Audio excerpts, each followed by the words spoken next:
Happy Monday, friends, and welcome back to the Marc Clair Show. Today, I'm going to be sharing a conversation I had with the great Courtenay Turner of the Courtenay Turner Podcast. We did this one this past Thursday live on YouTube. I'm doing a few more of these lately. I want you to check out my YouTube channel if you have not subscribed yet. The Marc Clair Show, real easy to find. I'll also link to it over at marcclair.com, marcclair.com. We dive all the way into a subject Courtenay has done a lot of research on. That is the Tavistock Institute. But yes, follow me on YouTube. I'll do more live streams. And of course, those live streams, you got to catch them live. They're only going to be up for a little while, and then I'm going to take them down, repackage them, put them together as early releases for my patrons. Of course, you can join the Marc Clair Show on Patreon, on Subscribestar, on Rockfin, all sorts of ways. You can get early access and extended content from these episodes, because every single episode I do an extra 30 minutes or so with the guests. With Courtenay in the smoke-filled room, today we discuss, look at this lineup, check out this lineup, the Epstein Client List, Miami Nephilim, and yes, Jewish tunnels in New York. You get that all in the full version of this podcast. You can subscribe in many different ways. Like I said, Patreon, Subscribestar, Rockfin. Check out all the links you need over at marcclair.com. Enjoy today's conversation with Courtenay Turner. All right, friends, welcome back to a live edition of the Marc Clair Show. Apparently, the kids like it when you do it live, so we're doing it live. And I'm here today with the host of the Courtenay Turner Podcast. You guessed it, it's Courtenay Turner. Courtenay, how are you? I'm doing well, thank you. How are you doing? I'm doing great. And, rumor has it, is this your fifth podcast you've done today? Is that right? Yes. Is that what I heard? All right, well, yeah. Save the best. I'm not going to say we're the best for last, any of that stuff. I'm not going to imply that, but it may be possible. I guess we'll see. Yeah, it might be. The impetus for the show today, Courtenay, this is, ever since I started diving into the world of, geopolitics, conspiracy, propaganda, that stuff, this word kept popping up. And a lot of, hosts and commentators would just kind of use it, just kind of toss it out there like we all knew what it was. But for a long time, I didn't really know what it was. And that was the Tavistock Institute. And the more little rabbit holes I go down, the more I would find myself continuing to bump into this same institute or institutes that are connected to it. And this is a subject that you've done a super deep dive on. So I invited you on to dive into it with us today. Awesome. Yeah. Well, it is definitely a monster. It's got its tentacles everywhere, as you seem to have discovered. Yes. So why don't we just start wherever you think it makes the most sense. I mean, there's the creation of the Institute itself, but it's taken on, several iterations. And then there's obviously a backstory before that. So where do you think is the best place to start here? Well, I typically start kind of at the backstory, because I think it's really important for people. And I think it's always good for people to understand how things have kind of developed and morphed and, the name change game that they do. But also to understand kind of how the genesis of it, like how it came to be, and really why initially, at least ostensibly, on the surface, why. I think there were many more covert reasons why. But so I typically start with Wilhelm Wundt, who was known as... That's a name right there. Yeah, that is the name.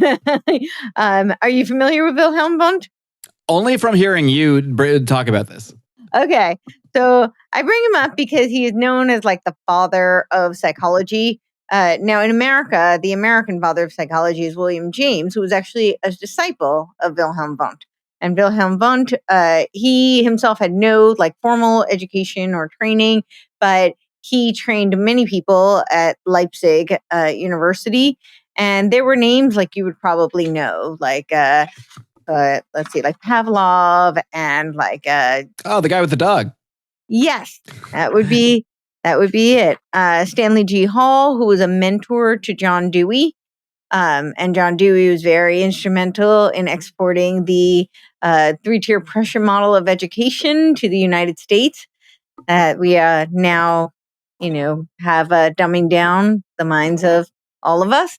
And that was literally designed to breed compliance and obedience and to eradicate critical thinking. It was actually created after the Battle of Jena in 1807, and they lost the battle. This was during the Napoleonic Wars. They lost the battle, and they determined that they had lost this battle because the soldiers rebelled, and they realized they couldn't have rebellious soldiers. Therefore, they must eradicate critical thinking.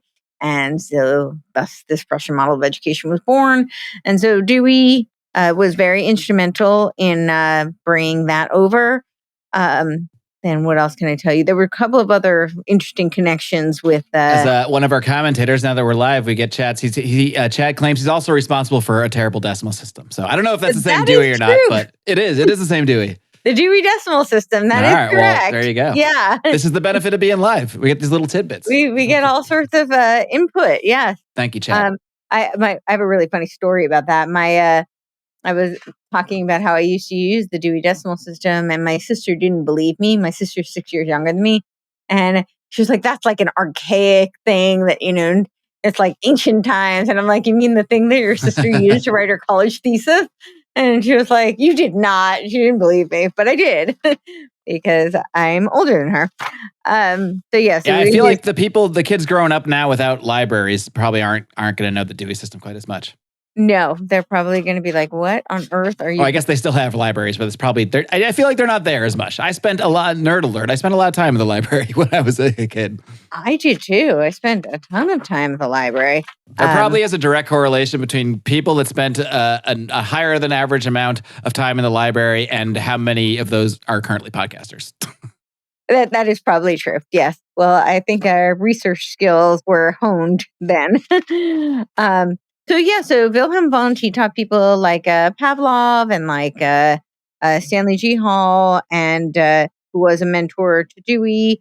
And he was a descendant of. I always get this name wrong. That's why I'm looking for how to spell it. It's not that I get it wrong. I just can't really pronounce it. It's a German name. And he goes by. Let's see if I can find. So I just don't misspell it. That's all right. I got YouTube comments to display in the meantime. Okay. It was, well, I know it's a Casimir. Kirchenrat. I think Casimir Wilhelm Wundt. I think that's how you say it. But anyway, he was known as Raphael in the Illuminati. And that's his Illuminati name? Yeah, Raphael. Not a bad one. I mean, yeah, one of the Ninja Turtles. So, this is a side tangent, of course, as well. Yes. But obviously, the Illuminati. Are you talking about the actual like Bavarian Illuminati, like the real one? I'm talking about the actual Bavarian Illuminati. So this all of psychology then even goes back to this grand conspiracy. Yes, exactly. This is why I start with Wilhelm Wundt, because I think that is actually quite relevant to know the origins of the field of psychology, which. Of course, Tavistock was very instrumental in creating the field of social science, essentially. And so I do think that it is actually quite relevant. So he was his descendant. He was a descendant of Raphael and the Illuminati. And then he taught William James, who of course is known as the American father of psychology. And he created the first PhD, like he created the PhD system in the United States. And then from there, let me just see if I can get the timeline. I don't know why. Where did everything go? Hang on. Just on the subject of the PhD, do you think the creation of that PhD was that sort of title, was that sort of a gatekeeping method that was being used within this realm of psychology to sort of make sure that the correct ideas, the correct people, the correct sort of philosophy is being put out there under the name of psychology? Yeah, I do think so. I think it was also a very instrumental in gatekeeping. So now you're being indoctrinated and gatekeeping. Right. So only the people who have been indoctrinated can now have access to the information. Right. Because if you don't have the PhD, you could just be, who knows who you could be? You could just be some quack. But once you have that, we know your opinions have been certified and you're on the right track. You can tell people about things now. Exactly. I don't know, where did everything go? I'm sorry. I apologize. Oh, it's all good. I totally thought I had all of this right here, but possible that I don't. All right. Well, then we'll just go from as much of my memory as we can, because I don't think I do have this here. So he was known as Kirschenrat, Casimir, Wilhelm Wundt, and he taught. So he teaches. So John Dewey was also the co-author of the Humanist Manifesto, which is has very similar kinds of tenets and belief systems to the Illuminati. If you read the Humanist Manifesto. So then let's see. Okay, I think I found it. Great. Sorry about that. Hey, you're on your 5th show. All right. you get a little leeway. All right. Yes, here it is. Yes. Okay. So it was so his grandfather, Kirschenrat Karl Casimir Wundt, and it was Raphael. And the evidence for that can be found in the Illuminati Provincial Report from Utica, September 1782. And so the other students were Pavlov, Stanley G. Hall, who was the mentor to John Dewey, the co-author of Humanist Manifesto in 1933. And some of the core principles were that ethics are anonymous, situational, very similar to Weishoff's notion of do what thou wilt, which was also Crowleyan. Already, I mean, we're 10 minutes into this conversation, and already that's how long it took to find the connection to the occult. Because that's one thing that I always run into whenever you're going down a pathway of intelligence agencies or propaganda or the occult. I mean, they always run into each other. So it's not surprising. Not surprising at all. I just wanted to find what I was really looking for was the Illuminati Provincial Report, because I feel like people will always question, well, how do you know that? Where's the proof for this? Where's the evidence, right? And it probably gets dropped already, yeah. Record time. And so I always like to bring the receipts, and I'm like, give people where they can go dig for themselves. So the rest of it I pretty much memorized, but I don't always memorize the journal names. So fair enough. I wanted to bring that. I know 0 of these things, so you're ahead of me. Okay. So now that's all in the late 1800s. So Wilhelm Wundt is 1879, 1880, around there. And then 1885, the American Society for Psychical Research is founded. And this is William James is a founding member, and other prominent members were people like Sigmund Freud and Carl Jung. And they start the Secret Intelligence Service, which is MI6, the British Intelligence Service, in 1909. This is all related because Tavistock is kind of like a think tank for the intelligence apparatus.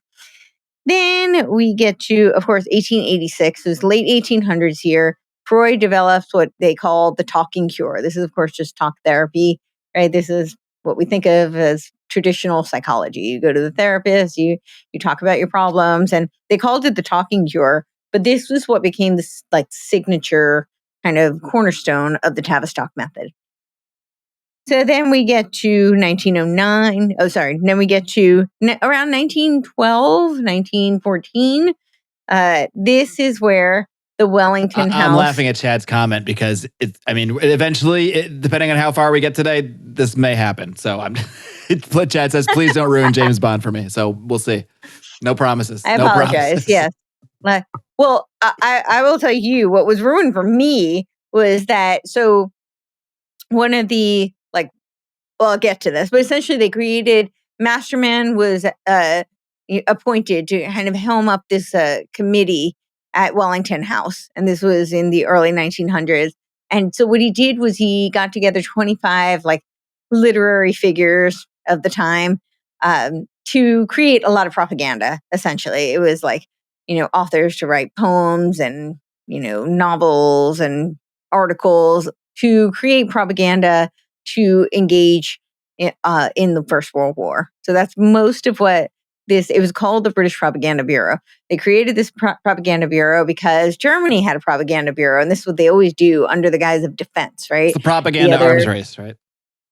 Yeah, they have it's like what's the justification? Oh, well, they have super soldiers, so we have to create super soldiers. That was our original justification for developing nuclear weapons too. It was like, oh, the Germans, if they don't do it, we're going to do it. So party on. Right. And it's always under the guise of defense. The problem is that, at least from what I can see when I start diving through history, is that it looks like they claim outwardly that they're doing it to protect us so that we're because they're going to do it. And so we need to have a defense against our enemy. However, oftentimes what happens is that gets weaponized and turned inward against the people that they're supposed to be protecting, which would be us. So they created the British Propaganda Bureau. And then, so they had this meeting where 25 literary figures, but what I was going to say about killing your heroes. So one of them was invited. He actually didn't make it, but he was part of a lot of the propaganda machine in Tavistock was Rudyard Kipling. And he's like one of my all-time favorites. Like the poem If is still to this day one of my all-time favorites. It's almost at the point where if you have a favorite author from the last century or two and favorite works, you're almost, there's greater odds that they are going to be connected to some intelligence agency or propaganda organization or what have you than not. I mean, it's almost like the real gems are the ones that have no connection at all. They're very and I don't even rare. know who they are. I'm afraid to look deeper at some of mine because who knows what I'll run into. For sure. Yeah. So they actually kept this secret that they had this meeting. And they published something like 1,600 articles, pamphlets, and books. And it was not revealed until around 1935. That's a long time to keep that secret. So then we have around 1919, we have Edward Bernays becomes the director of the British Propaganda Bureau, also known as the Wellington House, also known as the Lie Factory. That was literally like a nickname for it. And he's a double nephew of Sigmund Freud. And he's known as the father of propaganda, the father of PR. Although I think William Munzenberg gets left out a lot. He definitely deserves some of the credit there. Literally anybody that you know that works in public relations or studied that kind of thing, PR, they are all coming from that school of Bernays ultimately. Yeah. Today's episode is sponsored by Fox & Sons Coffee. And let me just tell you, Stephen of Fox & Sons, he is not just an advertiser. He has been a supporter of this show from day one. And frankly, since before day one, because he came over with me from the old Lions and Liberty days. So true fan of the show. He started this company, Fox & Sons, out of his love for coffee and really out of wanting to further bond with his sons and spend time with him, just like he shared time with his father drinking coffee. He also gets to teach his sons about entrepreneurship and business through this endeavor. So I'm so happy to have Stephen and really his whole family, the Fox and the Sons, the whole gang as supporters and sponsors of this show. Not only that, his beans are so high quality, fresh. Look, I just got 2 new bags right here. I got the Mexican and my favorite, the Den Blend Dark. The beans are super high quality, fresh and sourced from small organic farms, fair trade, none of this GMO garbage. They're all small batch roasted. This is high quality stuff. Subscriptions are by far the best way to get your coffee. I have a couple subscriptions going, but that is the way to go. You never run out that way. I never run out. I always have my supply of Fox & Sons. So I want you to head over to foxandsons.com, put in your order today. They ship fast. They ship now through the end of February. Also, by the way, you're going to get free shipping on any order over $37.99. By the way, while you're there, use discount code MCS to get 18% off any order over $25. Stephen Fox is a great man, a great friend, great supporter of the show. I encourage you to check out his coffee over at foxandsons.com. Well, definitely, I'd say in the West. Like I said, I think William Munzenberg had a lot of impact and influence. Absolutely. So William Munzenberg, actually, there was right after the Bolshevik Revolution, Lenin called a meeting between William Munzenberg, Antonio Gramsci, and Georgy Lukács. And he was very concerned about why, Karl Marx had promised that the revolution would spread throughout the West. And that did not happen. And so he called this meeting between them. And this is found in Antonio Gramsci's grandson's memoirs. And what he said, it was Gramsci who said to Lenin, well, the problem is you're approaching this as an economic problem and that like an economic revolution. And he said, that's never going to work. you have to infiltrate through the culture. Sounds like he was a libertarian and for going for the economics. If we just teach them all the economics, this is all going to work out. Like, no, we're going to need some propaganda. Well, he would, yeah, you could say that. Or, I mean, that was kind of what Karl Marx was promising, right? That, it was that they were going to rise, the proletariat was going to rise up against the bourgeoisie, and that this was just class struggle in terms of economic class warfare. But it really was Antonio Gramsci who said, no, that it has to be done through the culture, that the economic warfare won't have any power. Like we have to push them towards this. It's not just going to play itself out if we don't direct it in some way. Well, yeah. And if there isn't a cultural movement, the economic discrepancies aren't going to be enough to make people rise up if people are still entrenched in their own cultures. And the irony of it is that Karl Marx's first book, The Communist Manifesto, was actually all about cultural infiltration. It was all about, essentially what later the Frankfurt School, which after, Gramsci said that you have to approach this like a cultural infiltration revolution. That was when they went and set up shop in Frankfurt, Germany. They started the Frankfurt School.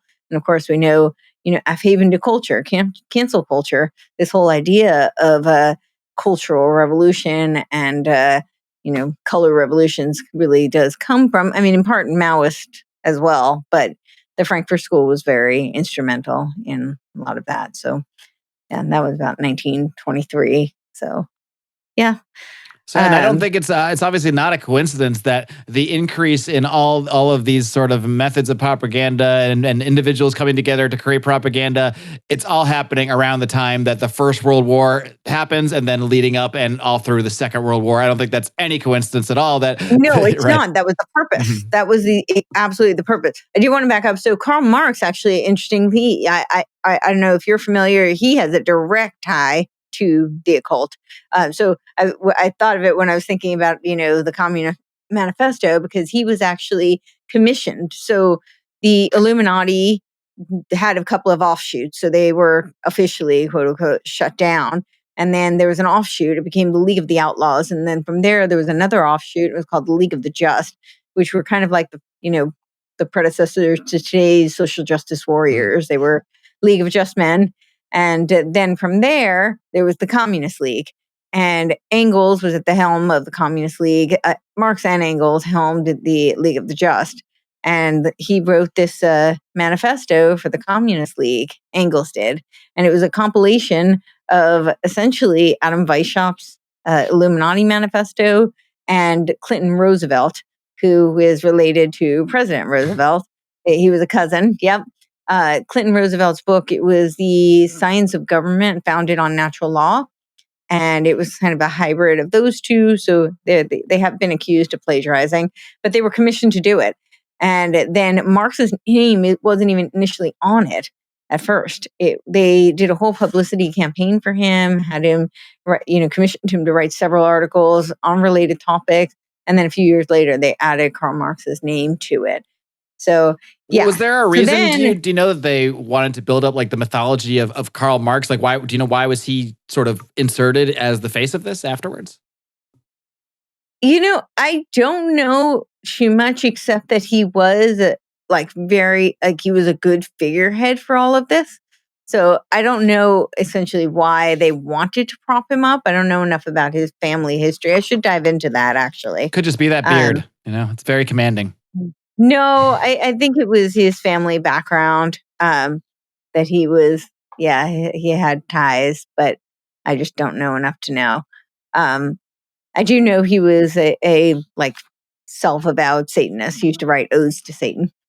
So I do know that, but I don't know much beyond that, why they picked him. But I think it was more just the circles. The odes to Satan probably didn't hurt. Probably not a bad resume builder. Yeah, and Engels was a benefactor and worked with him. So I think it was kind of, they were being groomed for it, but I don't know enough about the family history. And I suspect it had to do with that. It also, I do know part of it was his own ambitions. I mean, he wanted to be a leader. He wanted to be, essentially he just wanted to, be funded and to go around speaking about what he wanted to speak about. So, but beyond that, I don't know why they picked him.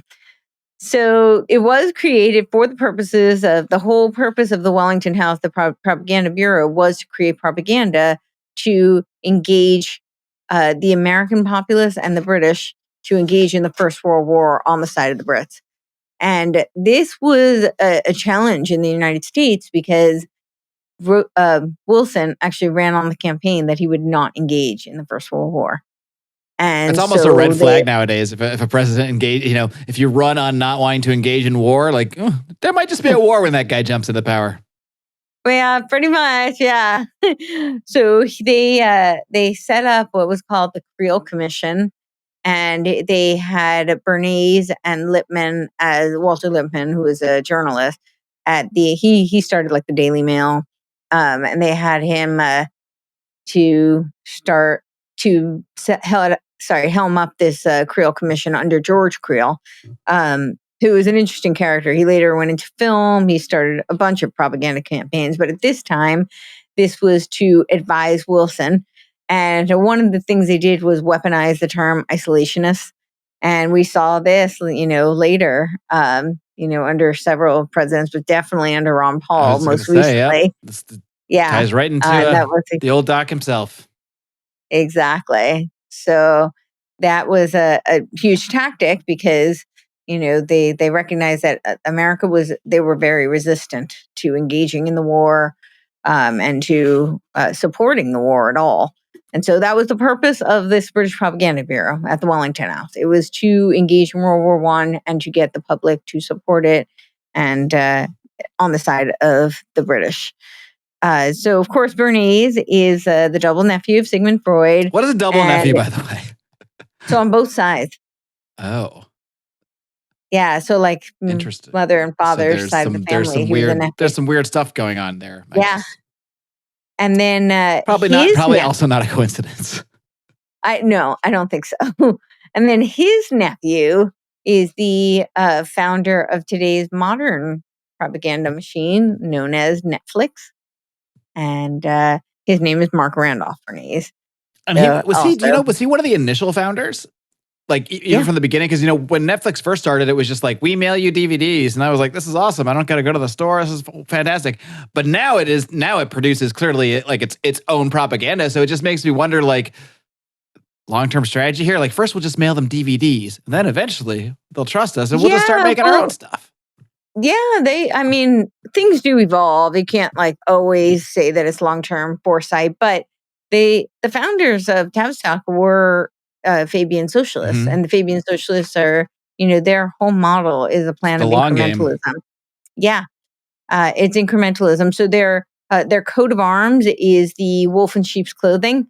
So this is a reference to the dialectic, right? So it's you have the right hand that looks like it's the sheep, it's the friend, and it's just the wolf underneath that's progressing towards the same goal. And it becomes your friend by just mailing you DVDs innocently at first, and next thing you know, it's like they're your go-to for any documentary or anything. I mean, I watch a ton of documentaries on Netflix too, so.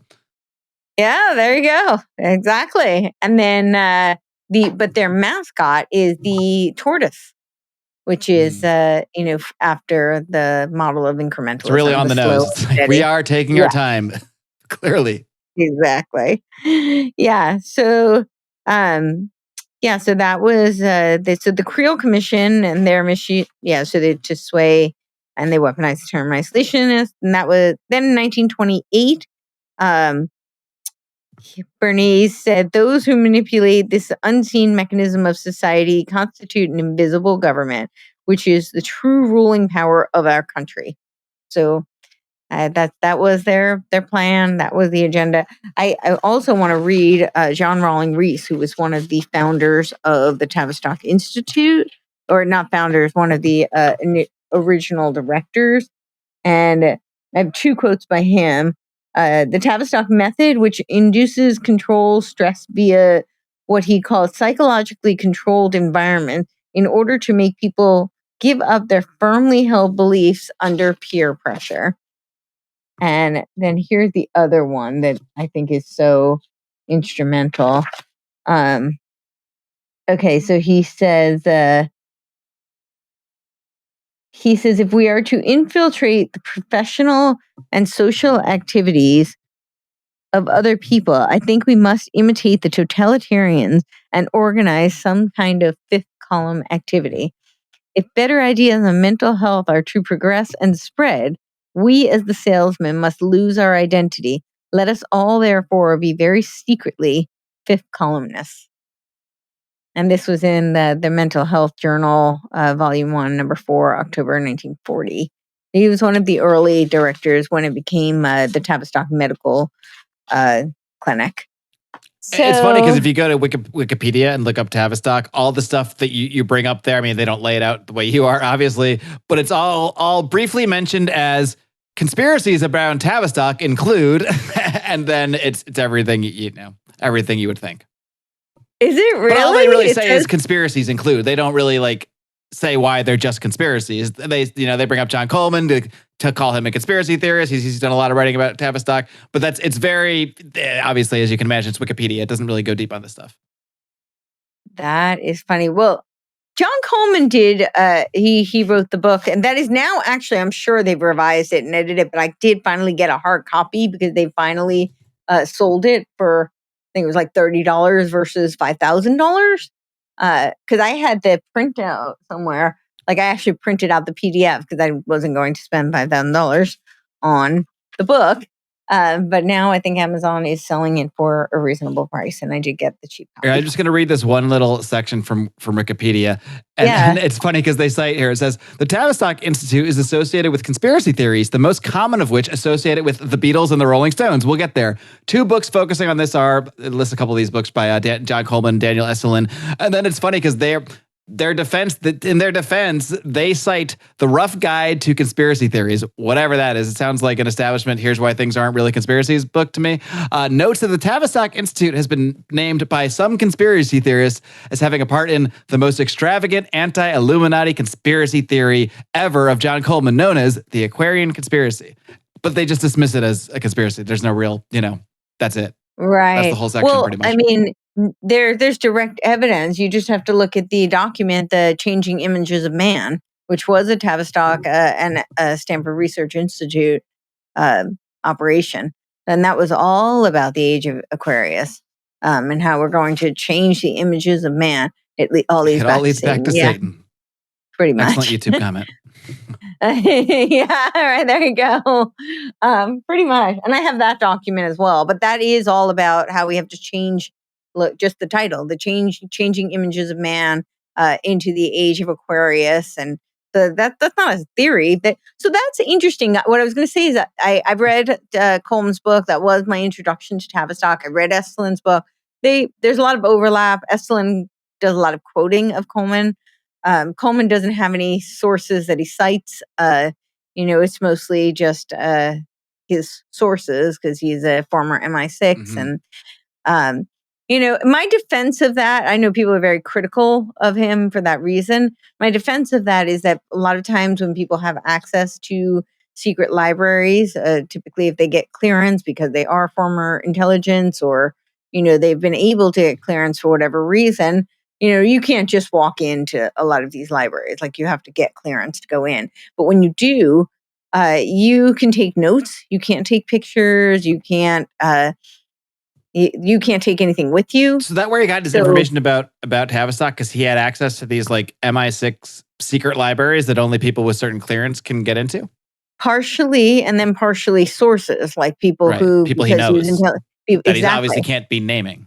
Exactly. Mm-hmm. But when you go into these libraries, then you walk out, even your notes get redacted.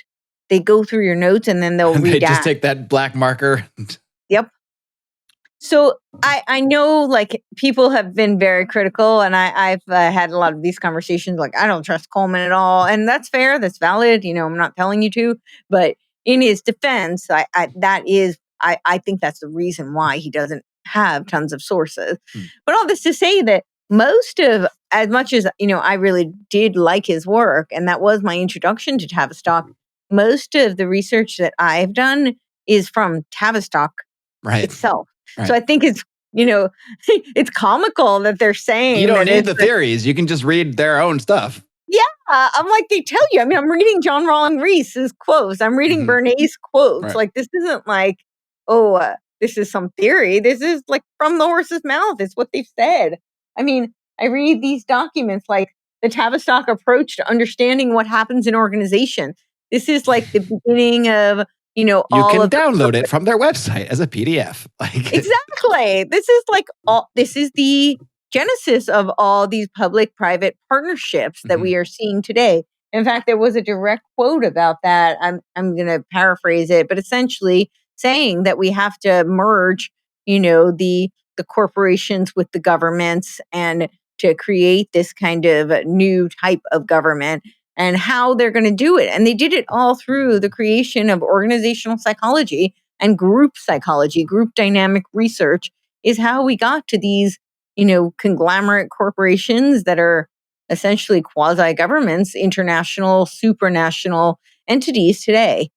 So is this where all these experiments that we always hear about, like the Milgram experiment, you mentioned Pavlov from earlier, like this all comes from this same, because the Milgram stuff, it's like, who even thinks to do this? It's like some of the stuff, and well, now we know who thinks to do this. Yeah.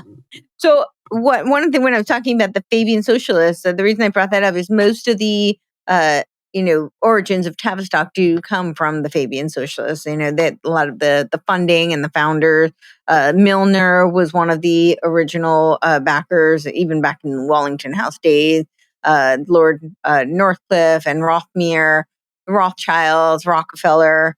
Rockefeller later gives a big rant that makes it that answers an earlier comment that I'm going to put up. We were asked, is Rothschild connected? Of course he is. Come on. Easy one. Yeah. Yep. Yeah. So now, if we find out Rothbard is connected to Tavistock, you're going to get some people really up in arms. But yeah, no, not as far as I know. I think that one's safe from this. I mean, maybe not at some point. I don't know. So 1920 is when the Tavistock Clinic starts. So the name changes, and the name came from a couple of places. One, it was actually in the square of Tavistock, the location, but it was also the 11th Duke of Bedford, who is known as the Duke of Tavistock. And he had some interesting connections as well. He was the Marquis of Tavistock, the 11th Duke of Tavistock. He donated a specific building for the purposes of doing shell shock therapy research. So we now call this post-traumatic stress disorder. But it was specifically designated to do that research. And this is an interesting connection. So he was Reverend Arthur Russell, and he was related to the founder of Skull and Bones, who in 1832 was William Huntington Russell, who, along with Alphonso Taft, who was of course related to President Taft, founded Skull and Bones. He was also, this Reverend Arthur Russell, who was the Marquis of Tavistock, was also an Order of St. John, the Knight of Grace, Order of Garter, Order of British Empire, and Order of Fellow of Royal Society. So it's also worth noting that the Wellington House was kind of an offshoot of the Royal Institute of International Affairs. That's kind of one, the other sister branch, I guess, or brainchild of it. So this shell shock therapy research that they were doing very much is like a progenitor to the MK Ultra experiments, and I really think Tavistock paved the way for MK Ultra. I don't know that MK Ultra could have happened without all of the testing and the research that was done at Tavistock. Bovey and Sargent were also conducting similar research at Maudsley Hospital under Mapother Institute of Psychiatry, and theirs was insulin therapy shock. And what were those shell shock experiments like? What can you describe what you've uncovered about those? They would traumatize doing all sorts of different kinds, like electric shock therapy. And it was this done to mental patients? Was this under the cover of we got some new methods we want to try out? So they the public explanation was that they were doing this with soldiers and that they were testing, post-traumatic stress, which they call shell shock. Like, we're about to send these guys to get bombed, so this isn't that bad. We're just gonna fuck with them in a room. But very similar to like what happened in MK Ultra. With MK Ultra, people thought that it was just people who were really sick or totally mentally incapacitated. Like very very severe type of psychopathy.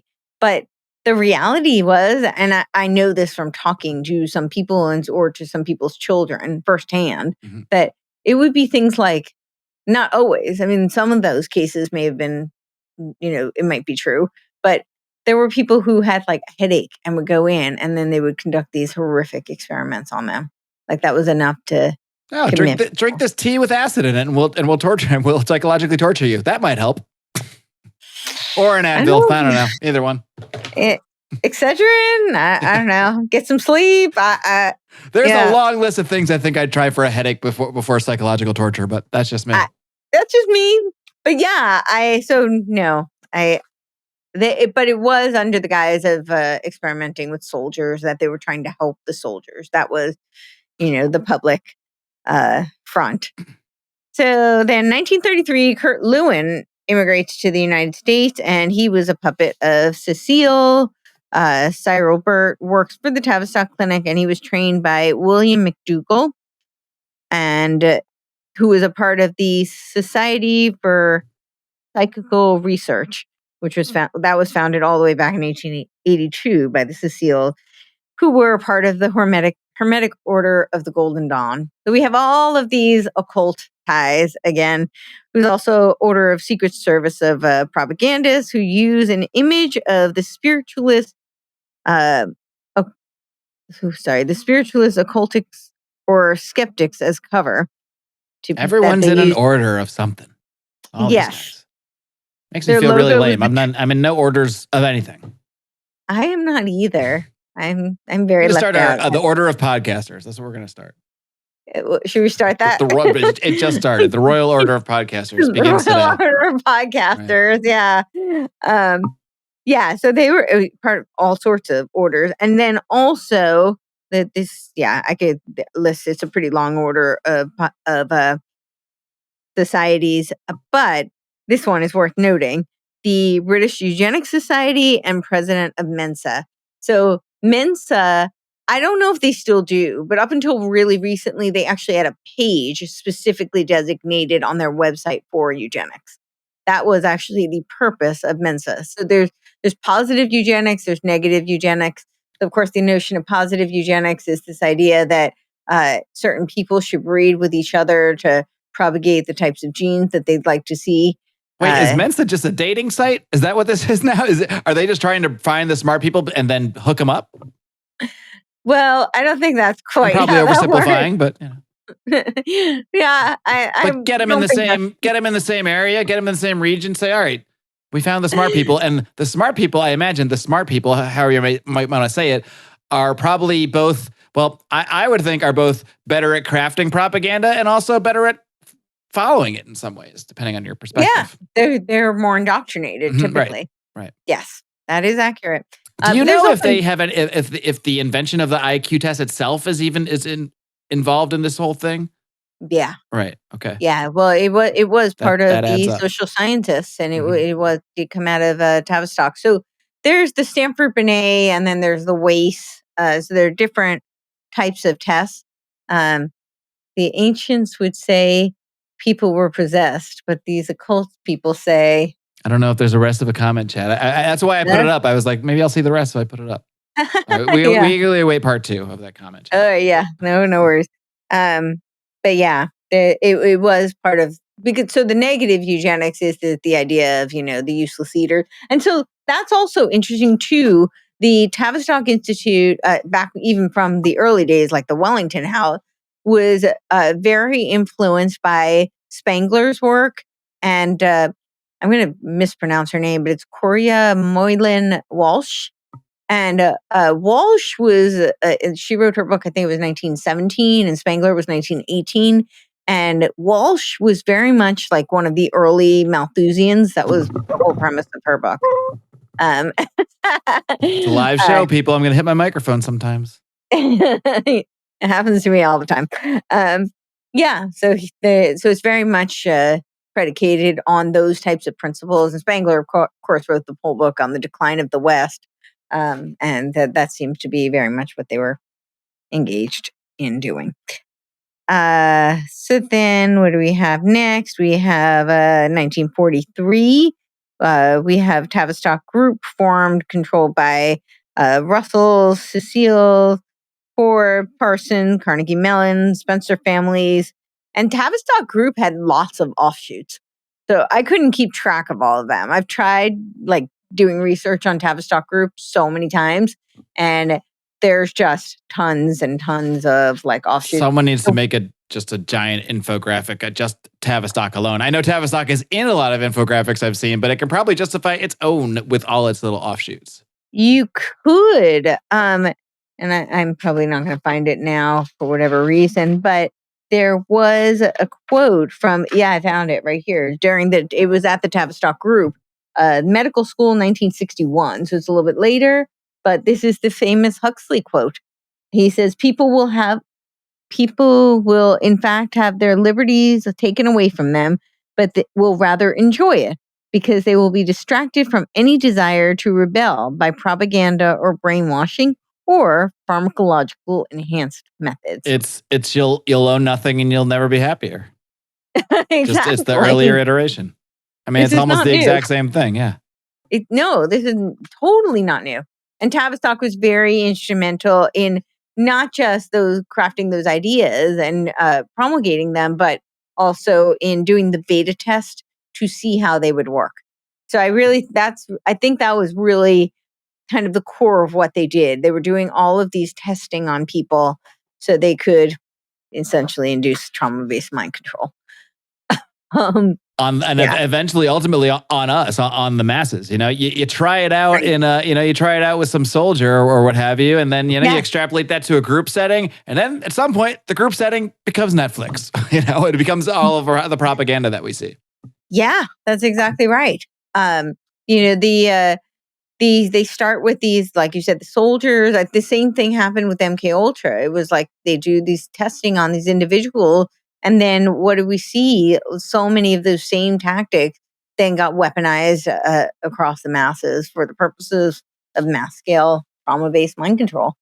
I think so many of we could say a lot of these events. Like I would classify COVID. I would say 9/11, JFK. These are like trauma-inducing experiences, but for the masses. And I think that was the purpose. And they also do a lot of these tactics where, they induce a trauma and you feel like you're being choked and then they release. And we saw this with COVID. It's a really good example. Yeah. And then they clamp back down.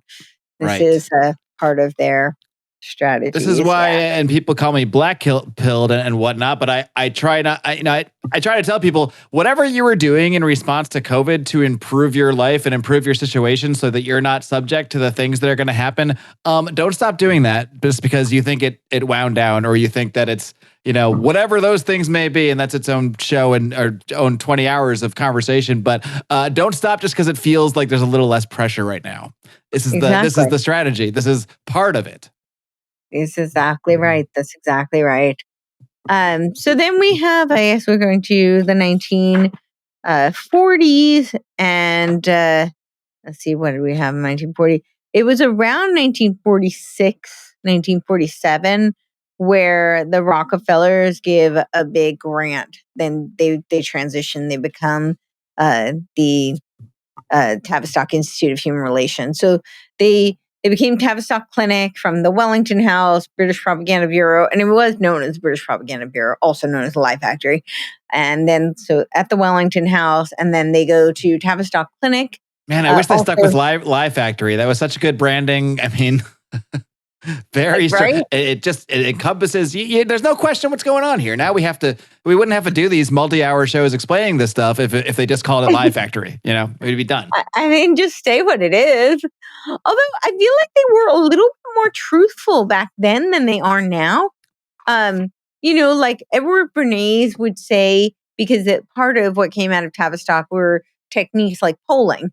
And Edward Bernays would say that it's a manufacturing consent or public opinion making. That's what he called polling. Mm-hmm. Whereas today they try to mislead you into or convince you that polling is this honest kind of survey, but it's not. Right. Well, they act like the poll is going to predict what's going to happen based on what all the people are saying, but it's actually meant to create what's going to happen based on what they want you to think everybody thinks, which would inform what you think. Exactly. Well, as I would say, it's really easy to predict the future when you've planned it. Right. And they are futurists, so they plan the future. And that's why they're so good at predicting it. Yeah. But I feel like they were a little bit more honest back then.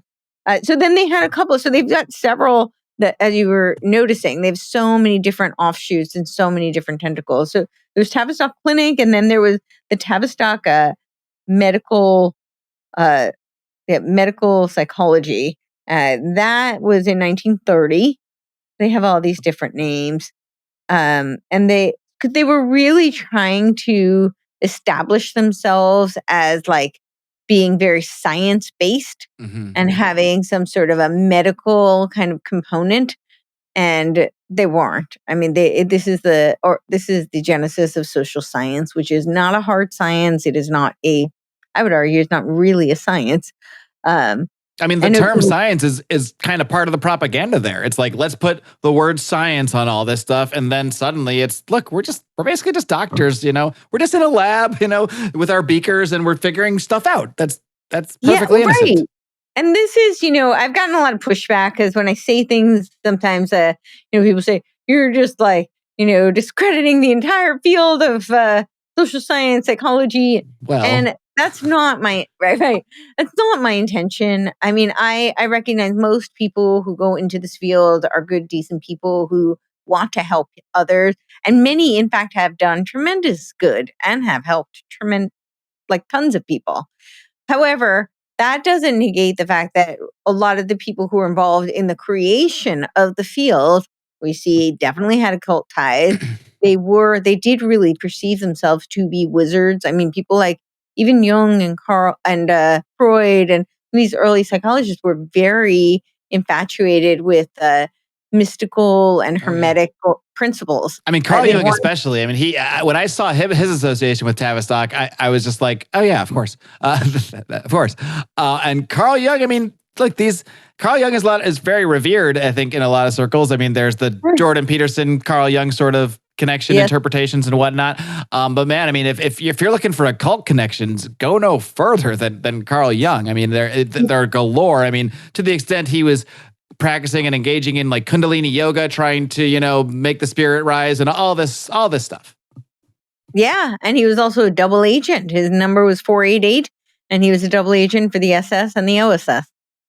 So yeah, no, and that's not to say that I think I always say if people spend as much time adjudicating information as they did vilifying or glorifying sources, we'd be in a very different place because broken clock is right twice a day, So it's not to say that everything he said or did was wrong or bad. There were a lot of valid concepts that he, put forth. Same thing I would argue for Freud, less for Freud, honestly. I think I like Jung actually a little bit more than Freud. But yeah, Freud is just like everyone wants to fuck their mom. That's pretty much that's it. Freud. Yeah, that was basically in a nutshell that he reduced everything to Oedipus complex. Right. But they were both very obsessed with things like wanting to read people's minds and control the mind, and all the power was in the therapist, and taking that power away from the person, away from the self. And Freud was more obsessed with drugs. I mean, he was a huge fan of cocaine and did a lot of experimenting with his patients with cocaine. Yeah. So, all right, where are I'm just we? picturing this guy just, on his desk, just doing lines of cocaine and just furiously typing on his typewriter like, oh yeah, they just want to fuck their mothers. That's it. I got it. It's kind of lazy. I mean, really. And when you think about it that way, it's like, okay, I don't have to do any more work. We're not going to do any actual science where we, put forth hypotheses and test them. I'm just going to get coked up and say this thing. And then, hey, I got a PhD, by the way. Oh, yeah, we invented those. But anyway, this proves that I'm right. Pretty much. That does seem to be how this went. But yeah, I do want to just, preface that. It's not that everything is, I'm not attacking everybody in the field. I'm not saying Sure. that no good has ever been done by it. I think like anything else, I mean, to use the kind of maybe, beaten down gun analogy, though, I mean, it's a weapon and you can use a gun to defend yourself. And a lot of people do. So a weapon can be used for bad or good. I'm sure that in the creation and invention of this field of psychology, a lot of people uncovered a lot of true things that if used in a certain way to inform people about why they're thinking this or that, it can certainly help them at the same. But that's not why these people were generally inventing it and using it. So take it for what you will. And ultimately, I just can't seem to escape the further I dig into this, that it looks like they were trying to create secular, perhaps occult, solutions to spiritual problems. Mm-hmm. Prior to that, people did deal with, what they now call mental health in very different ways, but taking it out of that realm, out of the spiritual realm, or I guess you could consider occult means kind of spiritual, but taking it out of a more light spiritual type of a realm, communal type of, familial communal type of environment or religious environment. Well, yeah, or what maybe back in the day, and I mean still now, I mean someone in the chat mentioned too, what might have been accomplished by a priest and maybe even something as extreme as an exorcism might now just be accomplished with, whatever the hell these guys are doing inside these places, and not accomplished, but probably made worse, depending on, these are rabbit holes we can go down here, but it's spiritual no matter how you look at it. Right. Yeah, absolutely. And I would argue in many cases it did make things worse. And in some cases, I think that's kind of, that's the framework. It's the milieu, because what happens when you're drawing somebody into a mystical environment that is, perhaps darker than one would want it to be. So I'm not projecting that onto all. I'm just saying that you have to look at the origins, and it does look like that there's a lot of that there. So they were very involved in, of course, the arts, and that you were saying Rolling Stones, Beatles. But even before that, we started with the literary figures, and this isn't new. I mean, since ancient times, they have used the arts for propaganda purposes because it's really effective. But they did start with Tavistock, started with these literary figures and created that whole, symposium where they had them all write all these pamphlets and articles. And then they moved into radio. And I think it was 1937, Cadrill, who was actually roommates at Dartmouth with Rockefeller, he became the head of, the Rockefeller Foundation, Rockefeller funded Office of Radio and Research at Princeton. And he had partnered with Gordon Allport to co-author The Psychology of Radio. And it was Cantrill who did this. It was called, when he published the study, it was called The Invasion of Mars, but it was based on the War of the H.G. Wells War of the Worlds experiment, right? And by the way, talk about shocking shell shock, by the way. Yeah. I mean, for whatever reason, that H.G. Wells War of the Worlds thing has become mythologized into this oh, what a funny thing they did, faking this alien. People died, dude. This was traumatic. I mean, they were intentionally trying to make people think aliens were invading the world and killing people. I mean, and it's looked back on so whimsically now, at least in pop culture, and it's actually what? That we're okay with this? I know. And I've heard people tell me they don't even think it happened, that it's just psyop. I'm like, I don't think so. What I do think is interesting is that Rockefeller didn't let him publish it right away. They held it for a couple of years, so it wasn't actually published till 1940, which is a few years after. You mean like the results of what they found, for how people acted and whatnot? Maybe they wanted to pump the brakes for a minute. They're like, some people are kind of pissed off about this thing. Maybe we just hold the paper a minute. I don't know what it was. I haven't read The Invasion of Mars, and I think I'm going to. I just looked it up actually today to see about getting it. I haven't read it, and I should. That might give me more insight to why they shut it down. I know what the results were, but I thought that was interesting.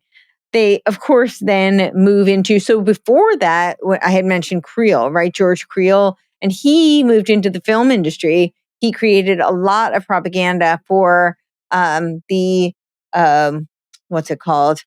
Obviously for World War I, to get people to want recruiting propaganda and whatnot.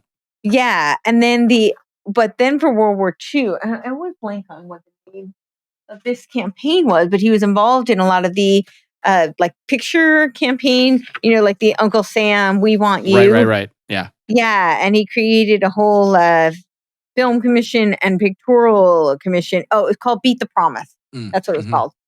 And that was for World War II.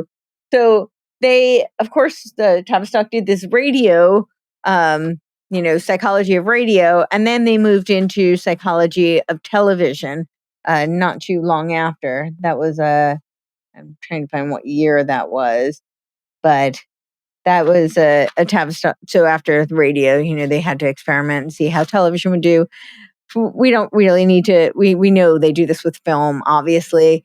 They now do this kind of with the CIA has a film liaison division. I mean, they're pretty public about it. And now since 2013, I forget the name of you probably know it, but they changed that law where you used to only be able to use propaganda on foreign citizens and foreign governments. Was it? Smith-Mundt Act. That's right, the Smith-Mundt Act, and Obama changed it. So actually, you can use propaganda on U.S. citizens too. Yep. So who knows what we know we're propagandized anyway through film and radio and whatnot. But that more recent change makes it just like we don't even have to bother pretending it's not. Pretty much.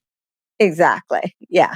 No, they can just totally legally do this weaponized against the people.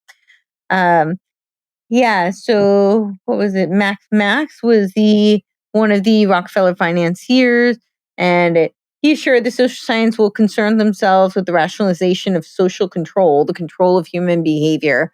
So it was interesting because it was Max Mason along with Alan Gregg who really pushed the Rockefellers to get into the field of psychiatry. And it wasn't very popular at the time. There was actually a whole anti-psychiatry movement. People did not think there was any merit to the field. People did not think that it was a lucrative field. And it was Alan Gregg. I searched to try and figure out why Alan Gregg would be interested in this.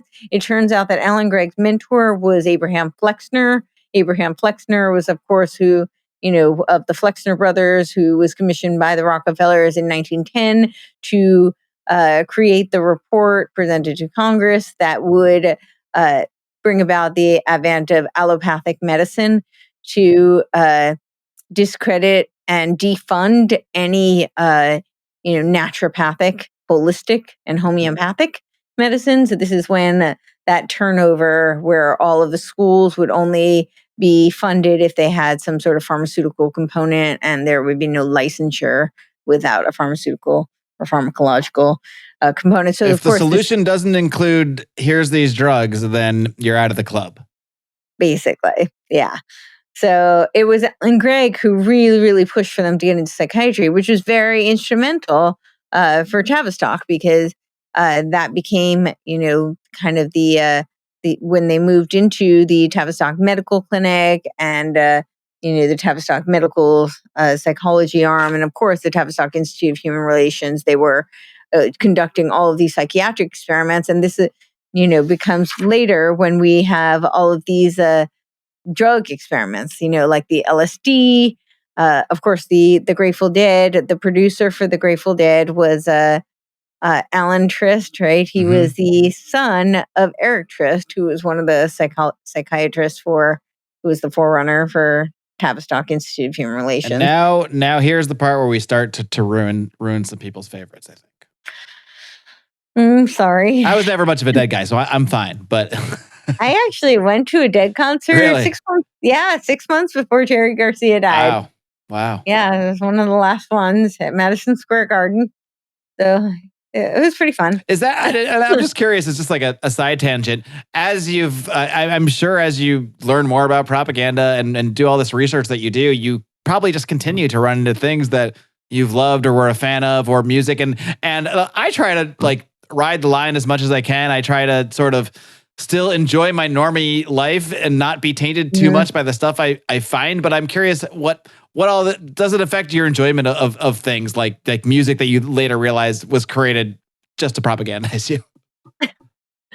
Well, that's an interesting question. So music, not so much. I feel like music I can still really enjoy.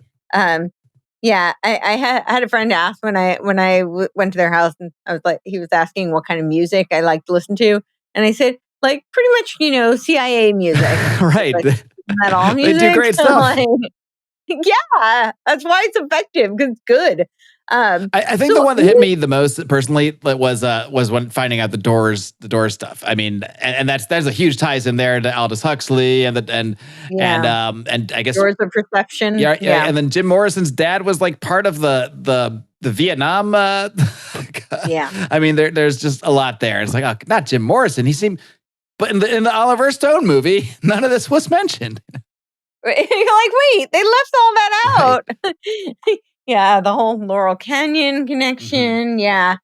So music, I kind of that doesn't bother me so much. I think I have a harder time with how much of, when I look back at a lot of like film, television, and stuff that I really enjoyed, and I didn't realize at the time how strong the feminist agenda was.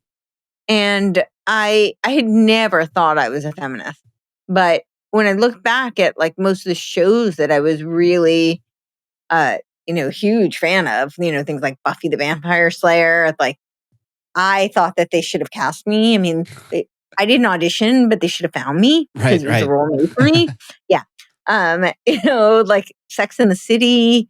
I look back at all of these things and I see how much it influenced me in ways that I don't think I was fully aware. Sure. And it didn't just influence me, but influenced and impacted the culture around me who were also, it was a compound effect. Sure. I mean, what was the message of Sex and the City if not, don't get married, you're a powerful woman, so stay single, keep being sexy into your 40s and 50s and just fuck a bunch of men your whole life. That's the message. You left out, spend all your rent money on Manolo Blahnik. Of course, right. Yeah, I mean, that was really important. Yeah. And I lived in New York City at the time, and let me tell you, I had friends who did that. They'd be like, I can't pay my rent because I bought Manolo Blahnik and Jimmy Choo's. I have to get your thoughts on this one. Emperor Fosse's New COVID. Great name for me to say on YouTube. What was Jeannie from I Dream of Jeannie Tavistock? She hypnotized me.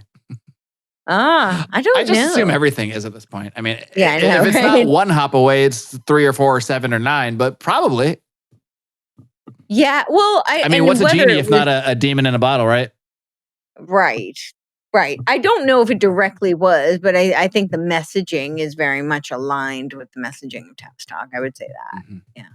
But I can't say that they were directly getting, oversight from Tavistock. Tavistock did, as one of the things that makes it hard is because this is how these things work is it is like tentacles and they create webs and there's nexuses. Mm-hmm. So it's that they have several brainchild think tanks. Like they work very closely with the Rand Institute, the Stanford Research Institute, the Hudson Institute. And it's easy for any one organization to say, no, that's not us. We just write about this other thing, or that's not. But if you just look at the actual people, you don't need to make hops even. It's often the same people. Exactly. Yeah. Well, Yeah. Courtney, I think I know there's a lot more info we could dive into, and maybe we'll do a second part because I think I was thinking we could do this is a lot of the history and the backstory of sort of like how we got here. Maybe we could do a whole nother part on just how Tavistock affects us today and where it's where the tentacles currently lie. So I think you and I are going to jump into the smoke-filled room and maybe get into some weird stuff in a minute. But before that, of course, why don't you just let everybody know where they can find everything you're doing? I know you have the Courtenay Turner podcast, but you got a lot of other projects as well. So feel free to name them all.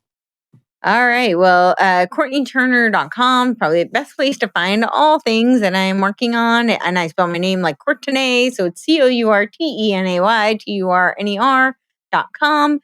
We are gearing up to do another Cause Fest to combat Tavistock. Cause Fest stands for Creative Artists Uniting for the Sovereignty of Everyone. And so it is a platform for independent creative artists who have been, most of them have been silenced, censored, or they just don't want to bargain with the devil, which seems to be what you literally need to do in order to be a part of the mainstream music, Hollywood, that whole industry. So we're gearing up to do that again in June, I think it's going to be.